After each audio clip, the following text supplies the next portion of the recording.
What's going on, everybody? Good morning, good evening, wherever you are, and whatever time it is. Welcome back to another video with your man, Measureaholic. Ladies and gentlemen, welcome to episode 9 of my Spartan Pharaoh campaign for Divided Impera in Total War Rome 2.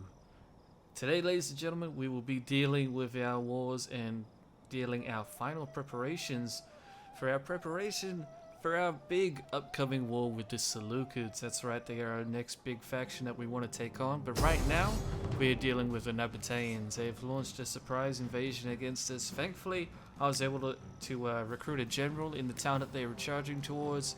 However, that general only has a small mercenary unit. So immediately, we're jumping into a battle, ladies and gentlemen. The Nabateans are coming at us with a lot of cavalry. So it's time for us to demonstrate how bad Cav is against Spartan hoplites. We'd best be at them.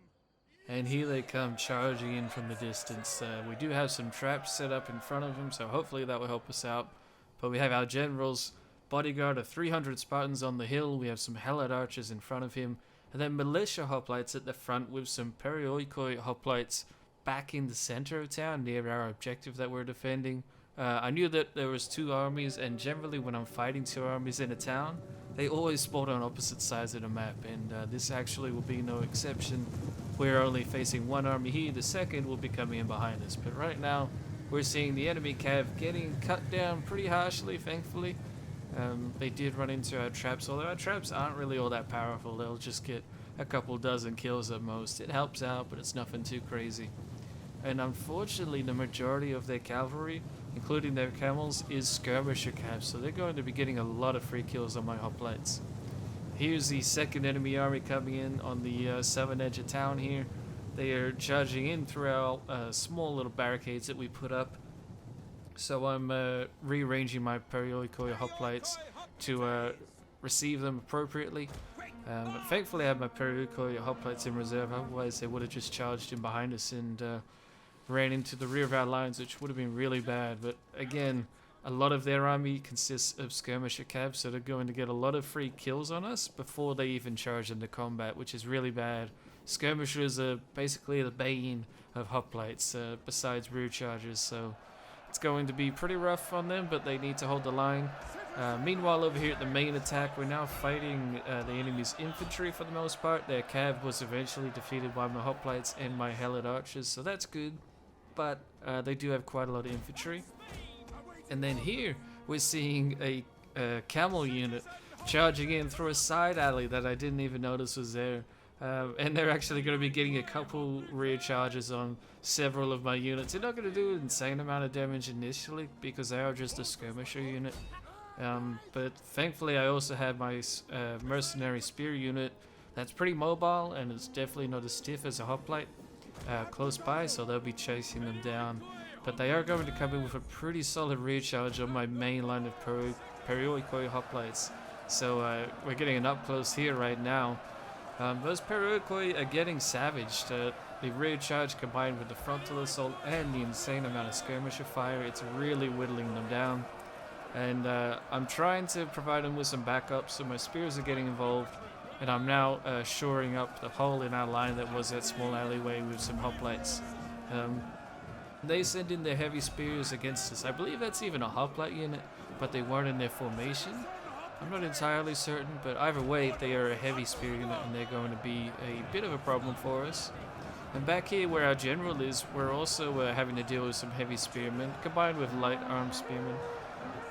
Thankfully though, the 300 men of a Spartan's general bodyguard is absolutely fantastic, and we will whittle them down and crush them. However, we're not going to do it quickly at all. Hoplites can be very powerful, I found out in this campaign, but they just don't do anything quickly whatsoever. The only thing they might do quickly is a morale penalty, which any unit will do if they're rear charging an enemy from behind. So it's going to be a very long grind, but our Spartan general should do well here. Then down a 3rd street, I should say, the enemy cavalry's sent in a lot of units against two of my Perioikoi hoplite units. And then, of course, we also have this second front that was opened by the second army still coming at us Our periodical hoplites there are getting thrashed, like I said before. They got hit in the rear end by skirmisher fire, but thankfully the camels that had outflanked us were now dealt with, and we could send in reinforcements to try and hold that front line there. And then eventually I also sent on my Helot archers. Even though they are probably the most lowly form or tier of archer that we get as Sparta, they could still be helpful in dealing morale penalties to the enemy, and so I'm going to send them in. They'll probably end up dying, and one of these units does get killed quite quickly. I think it was this unit right here that was charging the heavy spearmen in the rear. But it's still going to help me out, and eventually I'll be sending in my other archer unit that I had. I think I only have 3, maybe 4. And it will help us win out the day. And back where my general is, we're doing very well. We're starting to really push the enemy back, quite literally. And we also have rear charges happening now with archers getting involved, in addition to some hoplite units that were on the 3rd Street I talked about. They managed to kill the enemy cavalry, and then they were coming out to do some rear charges. So that was looking really good for us. Back on the 2nd front though, like I said, they defeated my 1 archer unit, so instead I sent around a militia hoplite unit, and they're going to be sandwiching the enemy heavy spears in this tiny little alley, and there's no way they're escaping that. And shortly after that, the rest of the army routs, so we managed to win our first battle against the Nabateans in this war.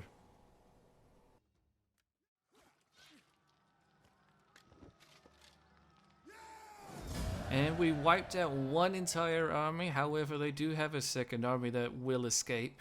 A little bit foolishly, I'll send out my general to try and chase them down in the next turn. But they had another army come out of the desert a turn after that, and they both basically just auto-resolved my general away. I probably could have thought it and done a lot better, but I just couldn't be bothered, to be honest. He was a nobody general who was a member of the Garuzia, who are fairly loyal to us anyway, so even if he dies, it's not going to be a game breaker for us. Ready for orders. Fortunately though, despite us losing that general, we do have our auxiliary army that is usually stationed in Egypt as a peacekeeping force. They now made it down to Hegra, and they will be defending the settlement, then launching a counterattack as the Nabateans as appropriate.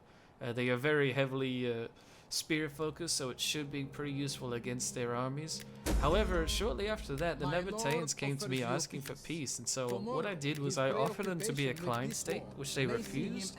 However, I then offered to pay them for the peace and to be my client, and they ended up accepting that. So now the Nabateans should be entirely subdued. They do have their 1 little last settlement, but they are now our client, so that means that they are going to send us tribute in exchange for existing, basically. Furthermore, the Thyni, the Thracian tribe that attacked Pergamon a couple episodes back, is also requesting peace from us, but General Chairophon is simply not going to allow it. Even though I did play around to see what kind of diplomatic concessions I'd be willing to make, General Chairophon is thirsty for revenge, and he'll be marching on the city shortly with his massive hoplite army that he's been able to muster. Here he is crossing the Hellespont now. A massive amount of hoplites in his army. I believe he has 9 units in addition to his personal bodyguard unit, so I believe that's around 2,000 hoplites in his army, in addition to some auxiliaries that will be very useful. He's still quite a young general, but he's getting a lot of experience very quickly, so I'm hoping to use him in some of our more aggressive campaigns in the years to come. But we shall see. But before we do get into his battle, I do want to show you a tactical overview. As you can see here, the lightly blue color are the Seleucid Empire. The dark maroon / red on the left is us, and then on the far right up here in the northeast is the Kartli faction, and they are a Caucasian-based nation coming out of the Caucasus Mountains. They are generally not really that powerful. However, somehow in this campaign they've managed to come out on top, and they own a lot of territory. And they're also at war with Parthia in the east, who is also fighting India, or the Mauryaans. So the east is basically set on fire at the moment. So what I want to do is take Syria, Palmyra, and the southeastern quadrant of Anatolia, and then I want to make the Seleucids be at peace with me. And then once we deal with that, we can focus in the west here on the Romans. I don't really want to go and conquer all of the east. I instead want to see how well the Spartan hoplite phalanx can hold up against the Romans. And here, speaking of Romans, the Romans reached their Marian reforms. This is really bad news for us. This basically means that instead of fielding Hastati Principes Triarii, they're going to be fielding Legionnaires. These are the Golden Age units of the Romans, and they are going to be incredibly tough to take on. But, putting that aside for now, we are focusing on General Chairophon getting his revenge on the Thracians. Let's do it, ladies and gentlemen.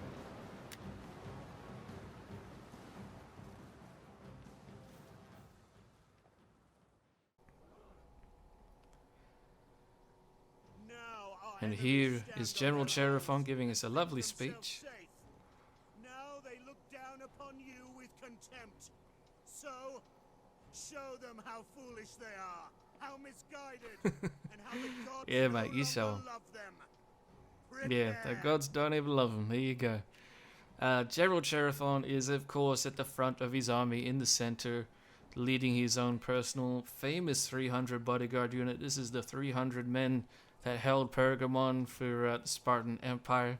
So they did a fantastic job, and they are well renowned throughout our empire for how well they did. There's your boy General Chairophon at the back of his personal bodyguard unit, so he can still command the rest of his army. On the left-hand flank, we do have some Phrygian axemen who are going to be very useful with their armor penetration, and then we have some allied Greek cav on the left, and then actually back on our right flank, we also have some axemen and some, I believe it was some Phrygian skirmisher cav. Speaking of which, I ended up sending them forward first. The enemy garrison just hid inside their town. So as I'm moving my entire army forward in the rear there, you can see, I'm moving forward my cavalry so they can start to try and bait the enemy to come out. As soon as I get my first set of javelins off, I start retreating my cav. And then the enemy has quite a few archery units, so they're actually going to do a little bit of damage. But after that, I also noticed the enemy was lending their naval units. So I'm going to use my cavalry to come in and slaughter them literally as they're landing on land and getting off their ships. We managed to crush the one unit, and then the second unit was landing, and then we're just going to go ahead and charge in, even though I can't technically give an attack order since they're technically still on the ship. If you just move your units where they are going, like I am here, they will still do damage and start attacking them. So there's a little tip for you in case you didn't know. But while that was all happening, the enemy garrison got mad at us, and they would not stand to be skirmished to death, basically. And so instead they're charging out against us, and they're charging into the Spartan wall, aka our phalanx. We have a massive hoplite phalanx presented to them, and even though they have some very good units that are very good for dealing with our units, such as their Folksmen that you saw there, it's just not really going to be good enough. And they also don't spread out their lines well enough. I get very close to the city, or as close as I could, before taking fire from their archers. So because of that, they're not going to have enough time to spread out. And I'm also moving my Phrygian axemen on the left and right hand flanks very quickly. I'm trying to do a lot of micromanagement very fast. And not only do they have good armor penetration, but they also have some javelins that they can throw in and get in some really nice damage. And I also have my Helid archers in reserve that have been constantly bombarding the enemy as soon as they came out of their little holes in the town. Here are our rear charges happening now across the entire front line, and you'll notice I give charges, well, attack orders I should say, to my hoplite units as I'm rear charging the enemy with my axemen. Basically just trying to squash them, give them nowhere to go, deal as much damage as possible, and the more kills we get, the faster that they're going to break and rout.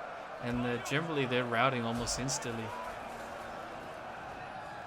This continues for quite a while, but then eventually, after we ran down all of their archers and they had no more fire support, the enemy garrison ends up routing en masse. But this is not good enough for General Chairophon. He is beyond furious at the Thracians for betraying us and attacking Pergamon. So he's going to charge forward with the rest of the army and slaughter every last man in the garrison. He is unleashing his rage on the Thracians now, and they will never forget it. But either way, that is the end of the battle. We have the town. Here are the statistics, if you do want to see them. As you can see, though, our skirmisher cav did fantastic, all of them getting several hundred kills each. Our hoplites did very well. They got a good amount of kills for very little loss, so that's generally good. Our general's bodyguard unit also did well, and of course our axemen did fantastic. So that general composition of the army that we have is working out so far.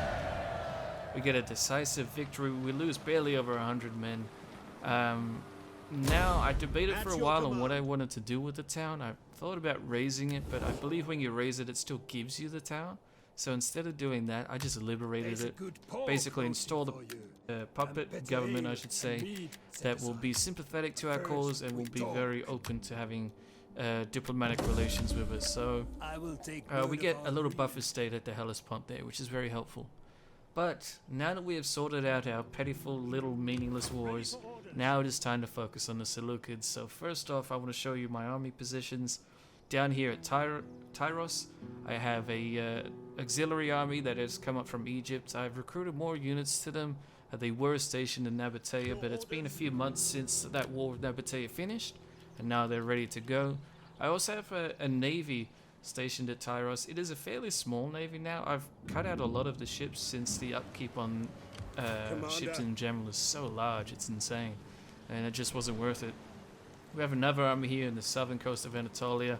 Basically a massive mix-up of Greek swordsmen and allied cav, Phrygian axemen, and then a lot of Galatian warriors as well. After we conquered the Galatians, we are now able to recruit a lot of their AOR units, so it's going to be very helpful for us in getting some mobility. It's also been a few months since General Chairophon led the invasion of the Thracians, so now he's back in Anatolia. He actually recruited some mercenary Thracians who are going to be very helpful in doing some flanking damage to the enemy. His army is ready to go, and he will be advancing on Mazacah here to the east, in addition with General Cleomenes III. But again, he just has an insane amount of hoplites, which looks awesome. That's such a beautiful unit card. Probably one of my most favorite unit cards that you can see. But yeah, that is my army composition if you're interested. We do only have the one unit of cavalry there. My other cav unit in that is a supply unit that I was using to siege at Nicomedia, and hopefully it'll be useful in further sieges. But moving forward, here's General Cleomenes. His army is still very random. I really want to do a complete reorganization of it, but I'm waiting for the Thorax reforms to come in. So until then, though, he has Galatians, Egyptians, I said Galatians twice, but there is two different types of Galatian units. He also has Arab auxiliaries, he has African elephants, and he has Spartan pikemen, Syrian archers, allied Greek cav. He has it all, pretty much. And then over here to the east, we have King Arius, and he has a similar composition, but it is way more disciplined and way more uniform. He has a large contingent of Spartan pikemen, a large contingent of Greek cavalry, another large contingent of Phrygian axemen. They're going to be very useful in the coming attacks, or coming invasion. And then he has a small contingent of Galatians, a large amount of Syrian heavy archers, and then he also has some African elephants from Libya. A very diverse army, but it's going to be hopefully very useful against the Seleucids, who are very reliant on their pikemen and their heavy armor units. Hopefully our armor-piercing axemen can deal with them. The Seleucid forces are fairly limited at Antioch. They have that one small army and small navy. And then they have a massive army here at Tarsos, though. So that's going to be our main issue. And as you can see here, they have a massive amount of troops. Their troops are fantastic. They have excellent pikemen, excellent cavalry, excellent swordsmen, excellent elephants. They got it all here. It's going to be a very hard nut to crack, to be honest. It's a very impressive army. But Tarsos will probably be our second objective. First off, that we'll be trying to take as much as we can for free, which basically means that we'll be focusing on Mazacah. But yeah, like I said, this army is very scary, and it makes me scared to see what other armies the Seleucids have in the fog of war to the east. I have 2 spies that I've been sending around their lands trying to track down their armies, and so far this is all I've found. So maybe it means that they're weak, or it means their armies are busy in the east fighting. And then up here you can see that currently I've of course taken Samosata, which is very annoying. It is a city that is in Syria, which is a province that I want from this war, but we'll come to that bridge when we do, or we'll jump off that bridge when we come to it, I should say. But anyway, the way I'm going to declare war on the Seleucids is by offering help to the Nabateans. This will make them more loyal to me, which is helpful since they are a buffer for me in the east and they are also a client state. But either way, we're now at war, ladies and gentlemen. It's time for us to launch our invasion. Immediately, Cleomenes will be marching on Massacre. He does have General Chairophon marching in from the west. However, General Chairophon is a little bit out of the range of the town. But I also don't feel like I need to get him too close. It's a small garrison. It should be fairly easy. While that's all happening, King Aris will be marching through the Kartli territory, and he'll be going straight for Antioch. Antioch is the prize of the Seleucids. If we can take that, then that will deal a massive blow to them. Tarsus, however, is going to be an issue for another time. But right now, we are focusing on taking Massacre. It is going to be a fairly easy battle, or at least it should be. But I still wanted to fight it manually so you guys can see our first battle against the Seleucids. So here we are, ladies and gentlemen. The war with the Seleucids has now begun. And this battle is going to kick off very quickly. I did split up my army into one main contingent and a smaller contingent that you'll see after. But the garrison in the town did not care for sitting back. They instead charged out immediately to my main army, which of course has its pikemen in the front, Syrian heavy archers in the rear, and then Galatians and other swordsmen and cav on the left and right hand sides. The enemy did have a cavalry unit that was causing us some issues, but thankfully our javelins would take care of that from our melee units. And then they just started charging across our entire line, but it was a very uneven charge. It didn't all charge at once, and I feel like it's because our archers were slowing them down and putting them off. But eventually they will engage our pikemen, although I did have to move them up a little bit. But our Galatians on the left and right hand side are just having a field day. Their units just aren't supported well enough. They don't have good skirmishers at all. And the cavalry was basically summed up by having one cav unit, I think it was. And we managed to track it down and isolate it and slaughter it. So without the support, these hoplite units that they're sending out against us are just going to get cut down. The only real damage they're getting is from the skirmishers, which aren't very good and aren't all that numerous, but they are targeting my pikemen, which are very vulnerable. Here is a shot with the UI turned on. My secondary contingent that I sent around the other side of town is now charged all its way through.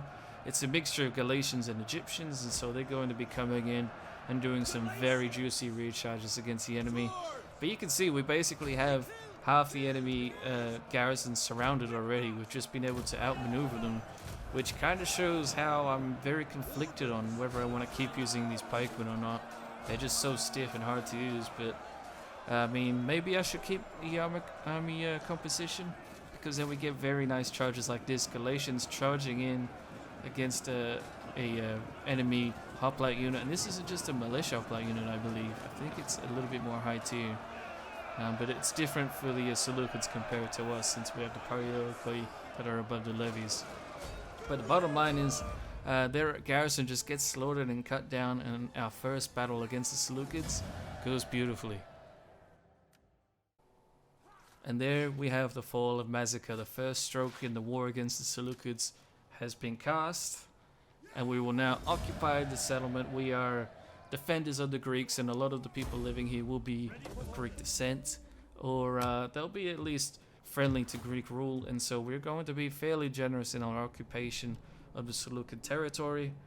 But ladies and gentlemen, the rest of the invasion will have to wait for another video.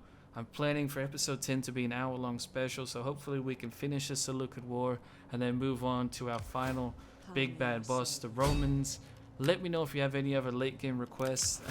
I generally am just aiming to go and take out the Romans. If I can, I probably won't even be able to be honest. I have a massive amount of armies with excellent units, so I feel like that would be our late game challenge.